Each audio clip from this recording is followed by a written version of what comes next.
महत्वपूर्ण जानकारी दे दें। राजस्थान में साकार हो सकती है इनलैंड वाटर वे की परिकल्पना।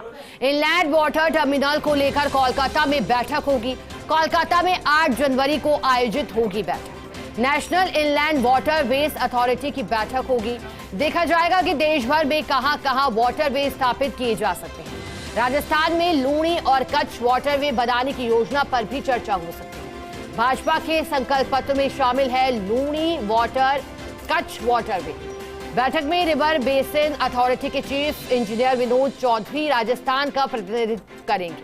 कच्छ से लूणी रिवर तक 400 किलोमीटर तक बनना है इनलैंड वाटरवे और साकार हो सकता है राजस्थान को लेकर एक और खुशखबरी, क्योंकि इनलैंड वाटरवे की परिकल्पना है। इनलैंड वाटर टर्मिनल को लेकर कोलकाता में अब बैठक होनी है और ये माना जा रहा है कि इसकी राह भी अब जल्द ही खुलेगी और उम्मीद की किरण जो प्रदेशवासियों के लिए जागी है, उसी कड़ी में एक और बड़ा फायदा राजस्थान के लोगों को, क्योंकि भाजपा के संकल्प पत्र में लूणी कच्छ वाटरवे की भी बात है और जैसे ही बीजेपी सत्ता में आई है तो फिर ये साफ किया गया है मुख्यमंत्री के द्वारा या फिर अन्य नेताओं के द्वारा कि संकल्प पत्र में जो वादा बीजेपी ने किया था उस वादे को निभाया जाएगा और उसी लिहाज से कई बड़े फैसले भी लिए जा रहे हैं एक के बाद एक।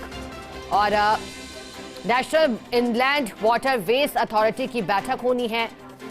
जो मसले हैं वाटर वेज अथॉरिटी के और माना जा रहा है कि उन पर चर्चा होगी, कोई रास्ता निकल पाएगा और ये देखा जाएगा कि देश भर में कहां-कहां वाटर वे स्थापित किए जा सकते हैं। यानी कि एक रोड मैप तैयार किया जाना है कि कहां-कहां अनुकूल परिस्थितियां हैं वाटर वे स्थापित की जाने को लेकर के, किस तरह की बाधाएं क्रियान्वयन के दौरान सामने हो सकती है, उनका फिर निस्तारण कैसे किया जा सकता है, ये तमाम चर्चा संभावित है कि इस बैठक में होगी। ज्यादा जानकारी देने के लिए हमारे साथ सहयोगी विनोद सिंह चौहान जुड़ गए हैं।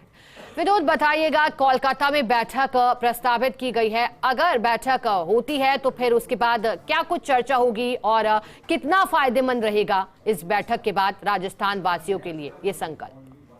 बिल्कुल, देखिए, मैं बताऊं कि इसको भाजपा ने अपने संकल्प पत्र में शामिल किया है और वैसे वर्ष 2016-17 में जो पिछली भाजपा सरकार थी उसने प्रारंभिक रिपोर्ट तैयार करी थी, लेकिन उसके बाद कोई काम हो नहीं पाया। कांग्रेस सरकार में इस मुद्दे को बिल्कुल ध्यान नहीं दिया गया। अब केंद्र सरकार के कहने पर बैठक में शामिल होने के लिए राजस्थान को न्योता दिया गया है और यहाँ से जो रिवर बेसिन अथॉरिटी के चीफ इंजीनियर हैं विनोद चौधरी, वो जाएंगे।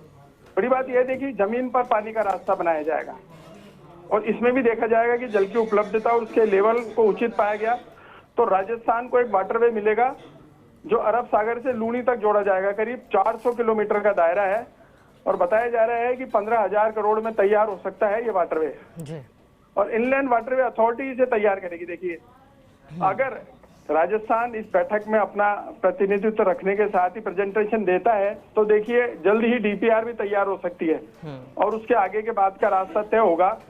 उसमें बड़ी बात यह है, देखिए, इनलैंड वाटरवे रोड ट्रांसपोर्ट से भी सस्ता पड़ता है जी। अब तक क्या है कि कांगला पोर्ट पर जो ट्रैफिक जाता है वो वहां ना जाकर इस पोर्ट से जाएगा और बड़ी बात यह देखिए रिफाइनरी यानी पचपदरा से 250 किलोमीटर दूर है लूणी कच्छ पर ये बनाया जाएगा तो पचपदरा के बाद देखिए रोजगार, हजारों लोगों को रोजगार मिलेगा, क्योंकि हजारों ट्रक, अगर वाटरवे बनेगा तो हजारों ट्रक रोज खाली होंगे, तमाम लोगों को रोजगार मिलेगा तो राजस्थान के लिए एक बड़ी उपलब्धि होगी।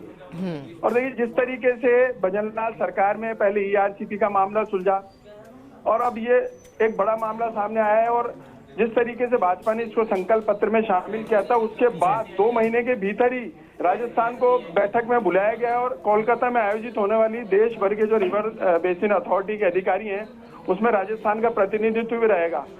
अगर इस मामले में हम 5 कदम भी आगे बढ़ते हैं बैठक में तो एक बड़ी उपलब्धि होगी, क्योंकि रास्ता निकलेगा, उसके बाद वाटरवे की एक परिकल्पना तैयार हो जाएगी और अब तक जो काम रुका हुआ था वो पटरी पर आएगा और राजस्थान बिल्कुल विनोद, उम्मीद की किरण जागी है और उम्मीद करते हैं कि बैठक के बाद राजस्थान के हित में बड़े फैसले हों। शुक्रिया विनोद आपका साथ जुड़ने के लिए, जानकारी के लिए। रुकेंगे।